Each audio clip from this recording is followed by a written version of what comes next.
बच्चों कैसे हो आप सब। आशा ही नहीं पूर्ण विश्वास और भरोसा है कि आप लोग अच्छे हैं और अपने बोर्ड परीक्षा 2026 की तैयारी काफ़ी ज़्यादा शानदार तरीक़ा से कर रहे हैं। उसी तैयारी को और भी ज़्यादा शानदार बनाने के लिए हम आज आपके लिए लेकर आ गए हिंदी का मोस्ट सब्जेक्टिव क्वेश्चन और यह पूरा बुक का चुन कर लाए हैं। और अगर आप लोग इतना हिंदी में सब्जेक्टिव क्वेश्चन याद कर लेते हैं तो आपका 15 नंबर पक्का हो जाएगा। तो चलिए ज़्यादा वीडियो को देर नहीं करते हैं और वीडियो करते हैं फाइनली स्टार्ट। जैसा कि आप लोग यहाँ पर देख सकते हैं लिखा गया है क्लास 12 बिहार बोर्ड फाइनल परीक्षा 2026 लिखा गया है और सब्जेक्ट है बाबू हमारा हिंदी।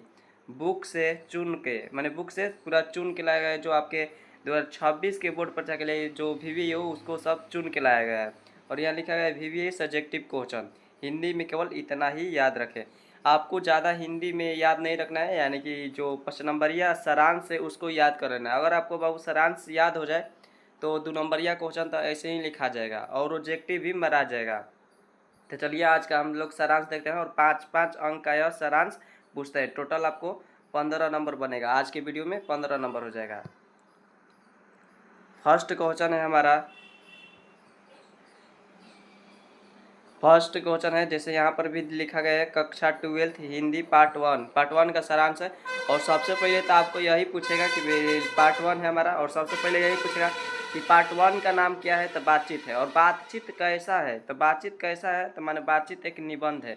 बातचीत एक प्रकार का क्या है तो निबंध है। और बातचीत के लेखक कौन है तो बालकृष्ण भट्ट। यह भी पूछता है कि बातचीत के लेखक कौन है तो बालकृष्ण भट्ट। और बालकृष्ण भट्ट का जन्म हुआ था 23 जून 1844 में। बाबू आपको पूछ देगा कि बालकृष्ण भट्ट का जन्म कब हुआ था तो आप कहिएगा 23 जून 1844 ईस्वी में। और यहाँ पूछेगा कि बालकृष्ण भट्ट की मृत्यु कब हुई थी तो 20 जुलाई 1914 को। 20 जुलाई 1914 को यह आपका ऑब्जेक्टिव सवाल पूछेगा, ऑब्जेक्टिव। और इसे आप लोग याद कर लीजिएगा। और यह भी पूछ सकता है कि बालकृष्ण भट्ट का निवास स्थान कहाँ था तो बालकृष्ण भट्ट का निवास स्थान जो था वह इलाहाबाद उत्तर प्रदेश था। आप लोग इसे याद कर लीजिए कि जो काफ़ी ज़्यादा ऑब्जेक्टिव में यह सब सवाल पूछे जाते हैं।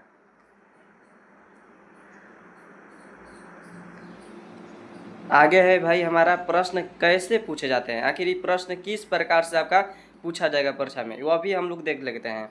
जैसा कि आप लोग यहाँ पर देख सकते हैं कि प्रश्न इस प्रकार से पूछे जा सकते हैं। माने प्रश्न कैसे भुलवा के पूछ सकते हैं, माने कैसे किस टाइप से पूछ सकते हैं तो यहाँ पूरा टाइप लिखा गया है। पहला है हमारा बातचीत पाठ का सारांश लिखे, यानी कि सिंपल ऐसे ही दे रहेगा आपको बोर्ड परीक्षा में दे रहेगा बातचीत पाठ का सारांश लिखे। सेकंड में है बालकृष्ण भट्ट द्वारा रचित बातचीत पाठ का सारांश लिखे, यानी कि यहाँ पर देखिए क्या किया गया है लेखक का नाम जोड़ दिया गया है। यहाँ जोड़ दिया गया बालकृष्ण भट्ट द्वारा रचित बातचीत पाठ का सारांश लिखे। और 3 नंबर है हमारा इस प्रकार से पूछा सकता है बातचीत पाठ का केंद्रीय भाव बताइए, यह भी हमारा बताना है। और लास्ट है सवाल बातचीत निबंध का सारांश लिखे। यह चारों प्रश्न माने चारों एक ही प्रश्न है और यह आपको बार बार माने भुलवा के पूछता है। तो चलिए अब इसका आंसर देख लिया जाए। और यह काफ़ी ज़्यादा इम्पोर्टेंट सवाल है। अगर आप लोग अभी भी चैनल पर नए हैं तो चैनल को लाइक सब्सक्राइब और शेयर कर दीजिए ताकि और भी आपके छोटे भाई बहन देख सके और उनका भी बोर्ड परीक्षा में अच्छा मार्क्स आ सके।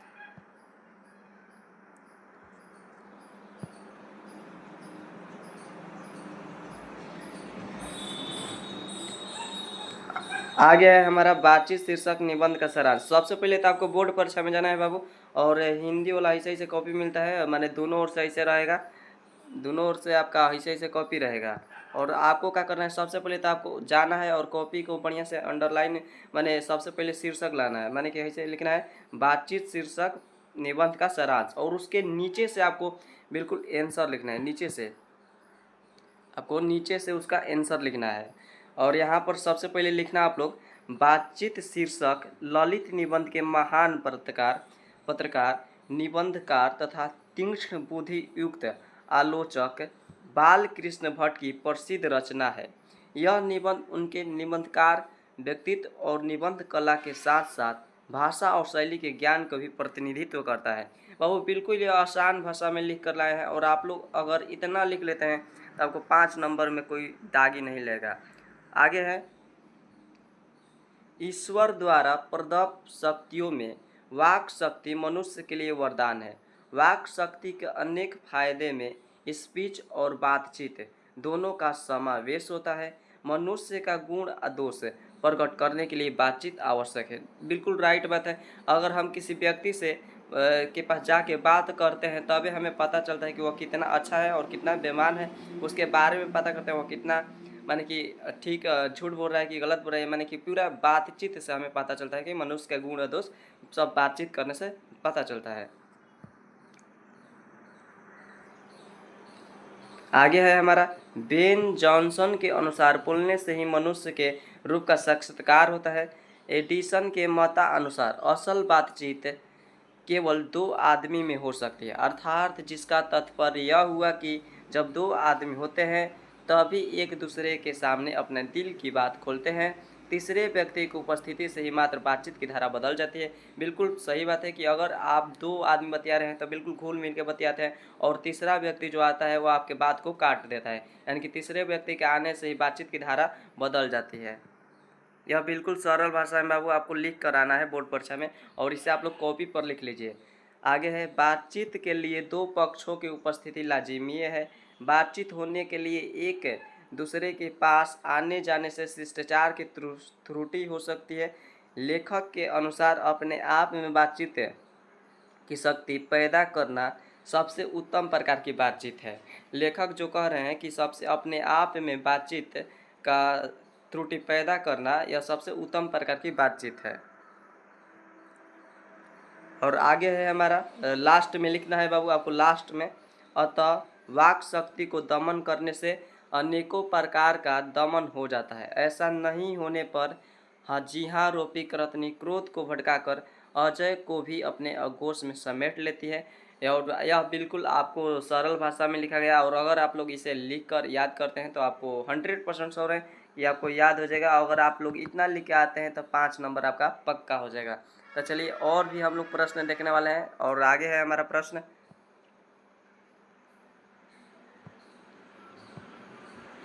आगे हमारा प्रश्न है पार्ट 2 हिंदी दीर्घ उत्तरीय प्रश्न, यानी कि इसका भी सब्जेक्टिव क्वेश्चन है, और इसमें आपको डेट यही मिलेगा, उसने कहा था कहानी का सारांश लिखे।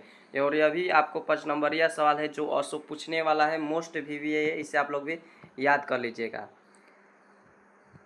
इसका भी आंसर देखा जाए, सबसे पहले तो आपको लिखना है उसने कहा था शीर्षक कहानी पंडित चंद्रधर शर्मा गुलेरी द्वारा लिखी गई कमर रचना है। बहु सबसे पहले आपको यही काम करना है कि लिखना है उसने कहा था कहानी शीर्षक कहानी पंडित चंद्रधर शर्मा गुलेरी द्वारा लिखी गई एक अमर रचना है, जिसकी शुरुआत अमृतसर के भीड़ भरे बाजार से शुरू होती है, जहां 12 वर्ष का एक लड़का 8 वर्ष की एक लड़की को टांगे के नीचे आने से बचाता है, और लड़का लड़की से पूछता है कि क्या तेरी कुड़माई मंगनी हो गई है। इस बात पर लड़की धत कहकर भाग जाती है। दोनों बाजार में अक्सर कभी सब्जी वाले तो कभी दूध वाले के यहाँ मिलते थे, और लड़का जब भी उससे मिलता था तो लड़का बार बार उससे यही प्रश्न पूछता था कि क्या तेरी कुड़माई मंगनी हो गई है। इसके आगे हमें बढ़ना है, इसके आगे हमें यह लिखना है कि कुछ समय बाद जो लड़का पुनः उस लड़की से पूछता है तो लड़की कहती है कि हाँ मेरी कुड़माई मंगनी हो गई है। इस बात पर लड़का उदास हो जाता है। उसे घटना के बाद वह लड़का सेना में भर्ती हो जाता है और अंग्रेज़ों की ओर से फ्रांस में लड़ने जाता है। इतना आप लोग करके आना। और इसके आगे है, इसके आगे हम लोग को लिखना है सेना में सूबेदार हजारा सिंह, जमादार लहना सिंह और वजीरा सिंह और बोधा सिंह के बीच प्रेम, शौर्य और मस्ती की चर्चाएं चलती रहती है। बोधा सिंह बीमार होता है और तथा लहना से उसका यहाँ लहना आप लोग यहाँ लहना कर लीजिएगा, लहना से उसका पूरा ख्याल रखता है। इतना आप लोग को लिखना है। इसके आगे आप लोग को लिखना है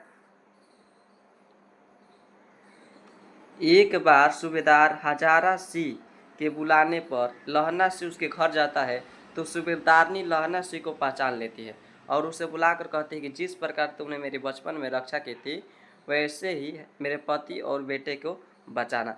आप लोग यहाँ कहानी को समझ चुके हैं। जो आपको 8 वर्ष की लड़की थी और वह 12 वर्ष का लड़का था, यानी कि वह 12 वर्ष का लड़का लहना सी था और वो जो 8 वर्ष की लड़की थी वह सूबेदारनी थे, और उसे ही वह टांगे के नीचे आने से बचाया था। और इसे यहाँ सूबेदारनी वही कह रही है कि जिस प्रकार तुमने मेरे बचपन में रक्षा की थी, वैसे ही मेरे पति और बेटे को बचाना, युद्ध में बचाना। आगे है, अतंत लहना से की युद्ध में मृत्यु हो जाती है। इस प्रकार यह कहानी त्याग, प्रेम, देशभक्ति इत्यादि की भावनाएं प्रकट करती है। आपको इतना बोर्ड परीक्षा में लिखना है। अगर आप लोग इतना लिखते हैं तो आपको 5 मार्क्स मिलेगा और आप हिंदी में 90+ कर सकते हैं। और आज से दोस्तों रोज वीडियो जाना स्टार्ट होगा। आगे है हमारा पार्ट 3 हिंदी का सारांश। माने हम लोग आप लोग को हिंदी का पूरा सारांश से करवाने वाले हैं। और आज 3 गो 4 गो सारांश जाएगा और उसके बाद जाएगा आगे कल परसों। तो आगे है, संपूर्ण क्रांति शीर्षक भाषण का सारांश अपने शब्दों में लिखिए। और इसका उत्तर हम लोग देख लेते हैं। सबसे पहले आपको लिखना है, संपूर्ण क्रांति शीर्षक लेख 5 जून 1974 के पटना के गांधी मैदान में दिए गए जयप्रकाश नारायण के भाषण का एक अंश है। जयप्रकाश नारायण के भाषण का एक अंश है। संपूर्ण भाषण स्वतंत्र पुस्तिका के रूप में जनमुक्ति पटना से प्रकाशित है। इनका भाषण संपूर्ण जनता मंत्र मुग्ध होकर सुनती रही। जब जयप्रकाश नारायण 5 जून 1974 को 74 ईस्वी में पटना के गांधी मैदान में जब भाषण दे रहे थे, तो इनका बात जो जनता थे वह मंत्र मुग्ध मन चुपचाप सुन रहे थे, होकर सुनती रही। भाषण के बाद लोगों के हृदय में क्रांतिकारी विचार धधक उठे और आंदोलन ने विराट रूप धारण कर लिया। पटना के गांधी मैदान में फिर ना वैसे भीड़ इकट्ठी हुई और ना वैसा कोई प्रेरक भाषण हुआ। आगे है हमारा,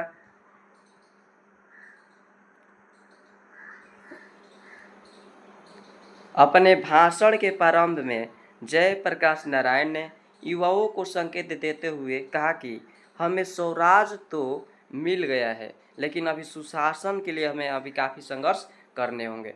वह जयप्रकाश नारायण कहते हैं। आंदोलन को सफल बनाने हेतु उन्होंने युवाओं को आगे आकर नृत्य करने की सलाह दी। उन्होंने यूथ फॉर डेमोक्रेसी का आह्वान किया। यह लिखकर आना है आपको बोर्ड परीक्षा में।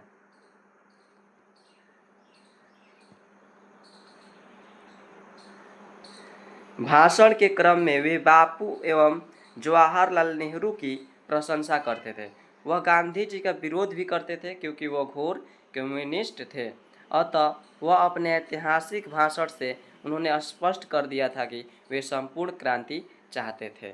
इतना ही हम लोग आज का क्लास रखते हैं और आगे का वीडियो जो है वो कल परसों ऐसे ही जाते रहेगा। और आप लोग यह क्वेश्चन जो है पूरा सारांश आप लोग लिख लीजिएगा, आपका 5 नंबर कोई डाउट नहीं रहेगा। और अगर आप इतना लिख लेते हैं तो हम 100% श्योर है कि आपको 2 नंबरिया में कोई दिक्कत नहीं होगा और ऑब्जेक्टिव में भी दिक्कत नहीं होगा, क्योंकि बुके से आपको ऑब्जेक्टिव और सब्जेक्टिव दोनों बनता है और आप लोग पूरा सारांश से याद कर लिए तो छूटने का चांस नहीं है। मिलते हैं अगले वीडियो में, तब तक के लिए जय हिंद, जय भारत।